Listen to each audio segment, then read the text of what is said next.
नमस्कार दोस्तों, मैं हूं अजय चौधरी। आज आपके सामने फिर से एक नए वीडियो के साथ। और दोस्तों, आज हम बात करने वाले हैं आरपीएससी फर्स्ट ग्रेड में जो फर्स्ट पेपर है उसमें कुछ समसामयिक क्वेश्चन के बारे में, करंट के क्वेश्चन के बारे में। ये फर्स्ट ग्रेड के लिए करंट का वॉल्यूम 8 है। इससे पहले 7 वीडियो हम अपलोड कर चुके हैं, तो शुरू से लास्ट तक पूरे वीडियो को ध्यान से सुनिएगा और प्लीज़ लाइक और शेयर जरूर कीजिएगा। देखिए मित्रों, सबसे पहला क्वेश्चन है वो लोकपाल से संबंधित है और काफ़ी महत्वपूर्ण है। अगर या यूं कहें कि बहुत ज़्यादा महत्वपूर्ण पॉइंट है ये। देश के पहले लोकपाल की जो नियुक्ति है वो हो चुकी है 23 मार्च 2019 को। नियुक्ति किसके द्वारा की गई? तो राष्ट्रपति रामनाथ कोविंद के द्वारा। कौन है ये लोकपाल देश के पहले? पीसी घोष, पिनाकी चंद्र घोष, ये इनका पूरा नाम है। और ये जो पीसी घोष हैं ये मानवाधिकार आयोग में सदस्य रह चुके हैं, सुप्रीम कोर्ट के न्यायाधीश रह चुके हैं। तो हम इनका पूरा नाम इस प्रकार से ले सकते हैं, जस्टिस पीसी घोष या जस्टिस पिनाकी चंद्र घोष। देखिए, लोकपाल से संबंधित एक वीडियो पहले भी अपलोड कर चुके हैं हम, काफ़ी टाइम हो गया उसको। उसमें सिर्फ लोकपाल से संबंधित जानकारी है और सिर्फ लोकपाल से संबंधित क्वेश्चन भी एग्जाम में काफ़ी बार आते हैं, तो आप ज़रूर देख लीजिएगा। इसके बाद में हम बात करते हैं कि इनको शपथ कौन दिलाता है। शपथ कौन दिलाता है? राष्ट्रपति। ये शपथ होती क्या है? पद और गोपनीयता की शपथ इनको दिलाई गई है, तो ये भी आपके लिए काफी महत्वपूर्ण है। लोकपाल पैनल, तो लोकपाल में होते कितने हैं मेंबर जो हैं? तो एक तो लोकपाल होते हैं और एक लोकपाल के अलावा 8 सदस्य होते हैं। और ये जो क्वेश्चन है कि लोकपाल के अलावा कितने सदस्य होते हैं, तो 8 सदस्य होते हैं। ये क्वेश्चन जो इस बार के सेकंड ग्रेड से पहले वाला सेकंड ग्रेड था, उसमें एसएसटी के पेपर में लोक प्रशासन से संबंधित टॉपिक के अंदर ये क्वेश्चन पूछा गया था कि कितने मेंबर होते हैं? 8 मेंबर होते हैं। 4 न्यायिक होंगे और 4 गैर न्यायिक। यानी लोकपाल के जो सदस्य हैं उसमें 50% मेंबर जो होंगे वो जुडिशियरी से संबंधित यानी न्यायिक सेवा से संबंधित होने चाहिए। कौन कौन है ये 4 सदस्य जो हैं जो कि न्यायिक सेवा से संबंधित हैं जुडिशरी से? Justice Dilip B Bhonsle, Justice Pradeep Kumar Mohanty, Justice Abhilasha Kumari और जस्टिस अजय कुमार त्रिपाठी। ये न्यायिक सेवा से संबंधित हैं। ये नाम आपको ध्यान में रखने होंगे क्योंकि पहली बार लोकपाल की नियुक्ति हुई है, तो आप ध्यान रख लीजिएगा। ऐसे याद कर सकते हैं, दिलीप जी, प्रदीप जी, अभिलाषा जी और अजय कुमार त्रिपाठी। और 4 गैर न्यायिक सेवा से संबंधित कौन है? तो वो है दिनेश कुमार जैन, अर्चना रामसुंदरम, महेंद्र सिंह और इंद्रजीत प्रसाद। तो ये 8 मेंबर हैं। अब हम बात करते हैं इनके जांच का दायरा। तो देखिए, जांच के दायरे में प्रधानमंत्री से लेकर के और केंद्र सरकार के सभी कर्मचारी, अधिकारी, मंत्री, मिनिस्टर, सांसद, ये सब इनके जांच के दायरे में आते हैं। देखिए, इसमें थोड़ा और अगर इसको व्याख्यायित करें तो जो पीएम है उनको कब जांच कर सकता है उसके लिए भी कुछ कंडीशन है, कुछ शर्तें हैं। लेकिन अभी हम इसमें इतना ही बात करेंगे कि जांच के दायरे में इनके कौन कौन आता है। तो प्रधानमंत्री बिल्कुल आते हैं, मंत्री, सांसद, केंद्र सरकार के सभी कर्मचारी और अधिकारी, ये लोकपाल के दायरे में आते हैं। लोकपाल इनकी जांच कर सकता है। इसके बाद में आता है कि लोकपाल का चयन। इनका चयन कैसे हुआ है? तो प्रधानमंत्री की अध्यक्षता वाली एक चयन समिति होती है, ये लोकपाल का चयन करती है।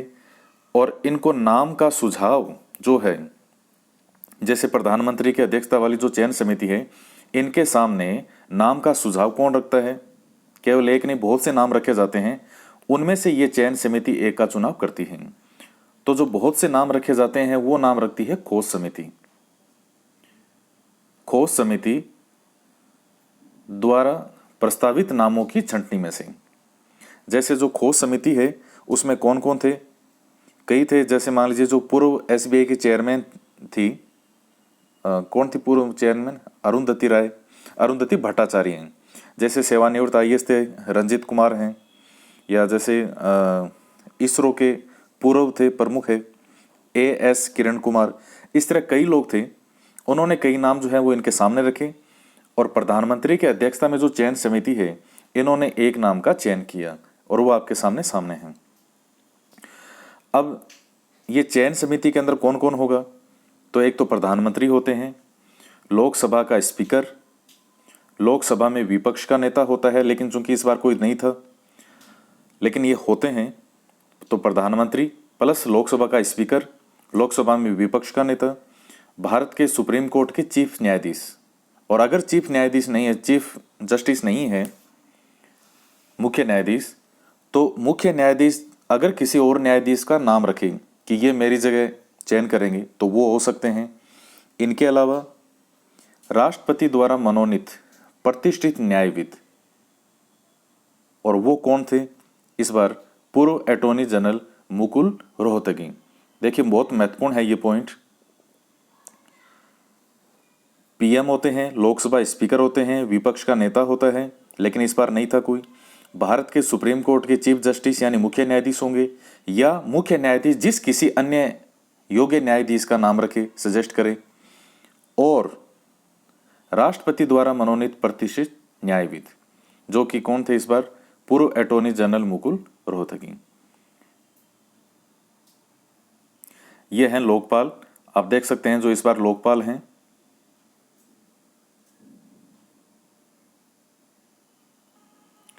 नेक्स्ट पॉइंट है गौरी सावंत। काफी महत्वपूर्ण क्वेश्चन है। ये कौन है? तो देखिए, ये भारतीय निर्वाचन आयोग के द्वारा पहली बार भारत का प्रथम ट्रांसजेंडर चुनाव एम्बेसडर बनाया गया है गौरी सावंत को।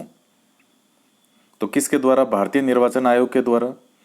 क्योंकि ये इसलिए बनाया गया है ताकि इससे जो भी ट्रांसजेंडर हैं वो और ज़्यादा वोट करेंगे, उनको भी इस चीज़ के लिए बल मिलेगा कि हाँ हमारा कोई एम्बेसडर है।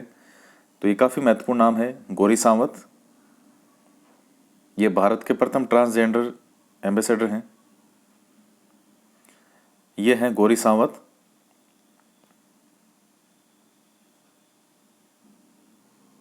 नेक्स्ट पॉइंट है पीवी सिंधु। इनके बारे में आप जानते हैं, बैडमिंटन खिलाड़ी हैं। यहाँ इनका जिक्र किस संदर्भ में हुआ है कि जो स्वदेशी निर्मित ये तेजस विमान है, इसमें उड़ान भरने वाली प्रथम महिला जो है वो कौन है? पीवी सिंधु। ये हैं पीवी सिंधु।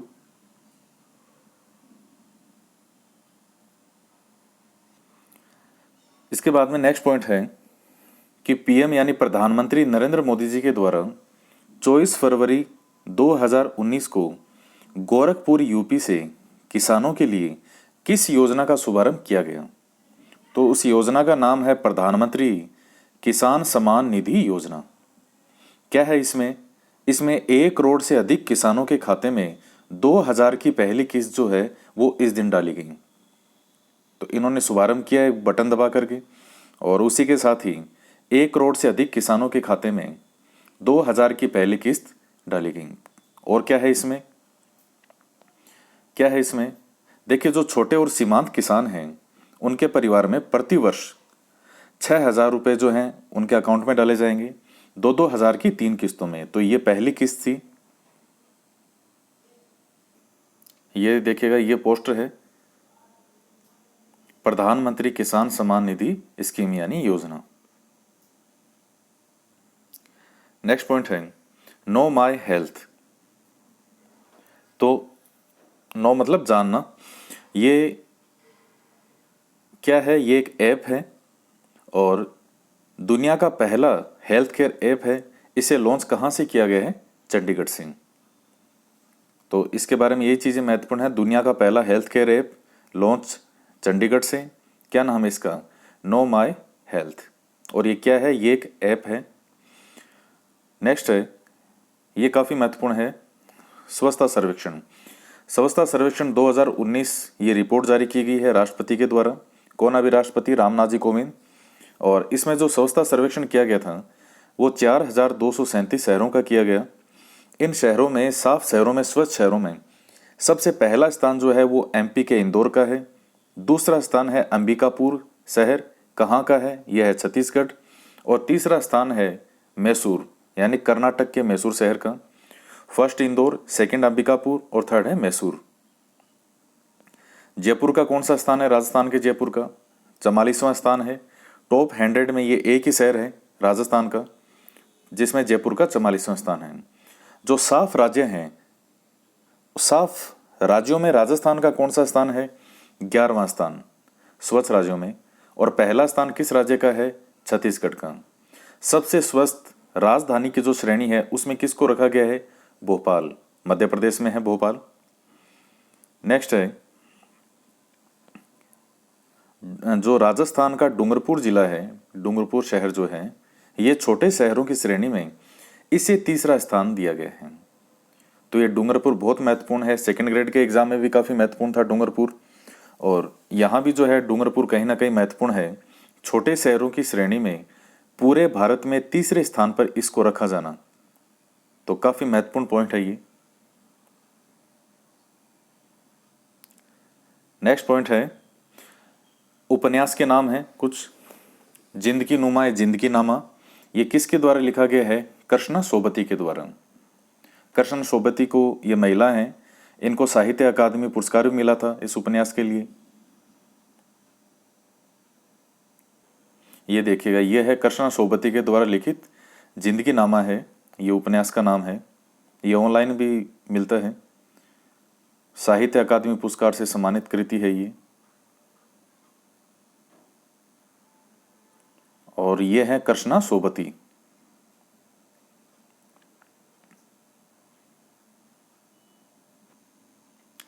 नेक्स्ट जो उपन्यास है वो है टाइगर वुमन। ये किसके द्वारा? सिरसो बंदोपाध्याय के द्वारा। ये बंगाल के उपन्यासकार हैं ये, सिरसो बंदोपाध्याय, टाइगर वुमन। नेक्स्ट है,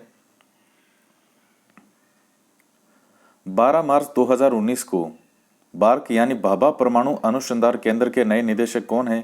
किसे बनाया गया है? अजीत कुमार मोहंती को।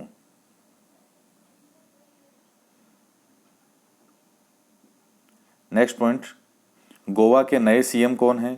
पहले कौन थे? मनोहर पर्रिकर जी, और उनके निधन के बाद में नए सीएम बनाया गया है डॉक्टर प्रमोद सावंत को।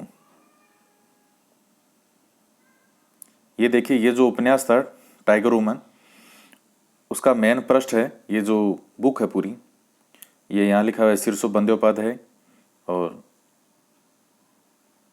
ये उपन्यास का मेन फ्रंट पेज है, और ये है गोवा के नए सीएम।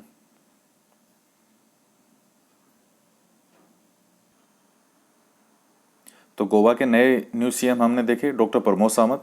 नेक्स्ट क्वेश्चन है, देश के नए नौसेना प्रमुख कौन हैं? अभी इनको नियुक्त कर दिया गया है, इनका नाम की घोषणा कर दी गई है।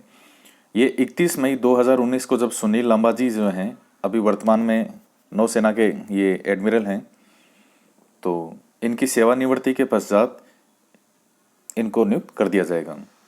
कौन है? तो अभी ये हैं वाइस एडमिरल करमवीर सिंह। तो ये करमवीर सिंह जी नए हैं, इनका नाम आपको ध्यान में रखना है। ये हैं अभी वाइस एडमिरल हैं ये।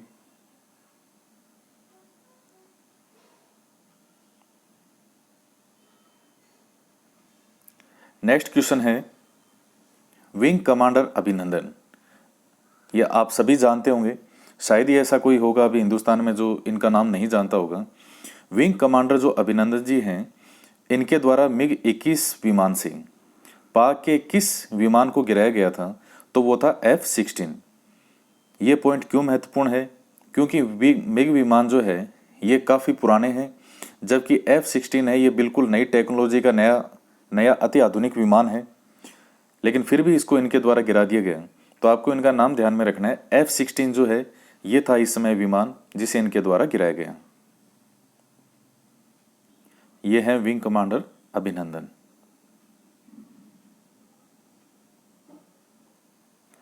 तो दोस्तों, ये थे कई महत्वपूर्ण क्वेश्चन फर्स्ट ग्रेड के अकॉर्डिंग।